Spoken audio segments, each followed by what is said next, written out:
Alright, so in this video, I will talk a little bit about my experience with Wushu and what I think are the three crucial things to understand when you learn Wushu, especially for beginners, but this also applies to any level. I think there are three things that are really important to understand. Number one, full body flexibility. Now, why is this important? Because in Wushu, of course, we have many kicks and jumps and stuff. It requires a lot of flexibility. But also because if you're not fully flexible, in every single pose or move you do, it looks slightly different, right? And an example of this would be like if you did like a front stretch kick, right? You will see some slight differences, usually a slightly bended knee, or your feet isn't totally flexed back, those kind of little differences. So the second one is strength.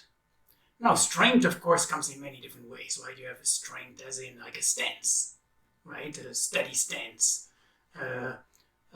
That's mostly used for, like, say, stances or landings in a stance after a jump.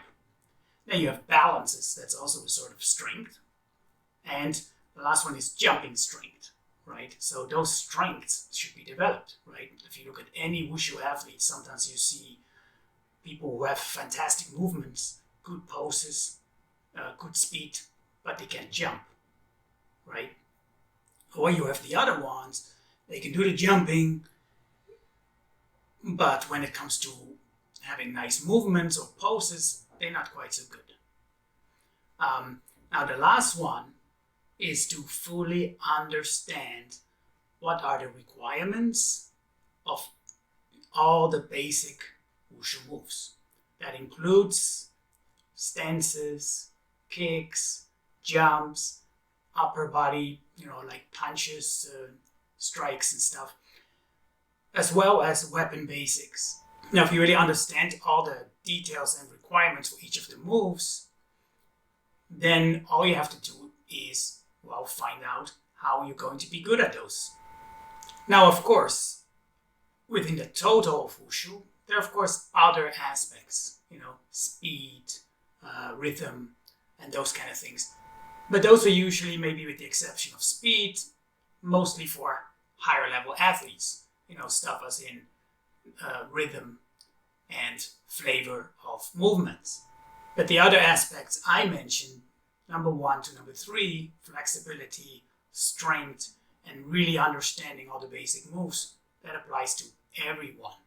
So basically what you can do with this is to analyze your form and go, where am I lacking, right? Am I lagging in strength?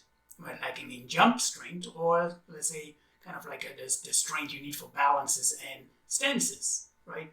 Am I lacking in flexibility? Very many athletes do, especially like where I was in the US. Almost every single competitor, especially on the male practitioners, they lacked flexibility, partly because we started later, right? We don't start like in China at age 6. We start like 15, 14, sometimes even in college. So it becomes a bit more difficult to get that flexibility. Or are you lagging in understanding the basic moves, right? So if you had the flexibility and the strength to do a good kick, but you're still not executing it, that means you're obviously lagging in understanding of how to do it right. Now, obviously, you can also improve the kicks by going faster and that kind of stuff, and that just requires time. All right, so I hope this finds you well and hope this helps someone with training. And if you have any questions, please don't feel afraid to ask. All right? See you in the next video.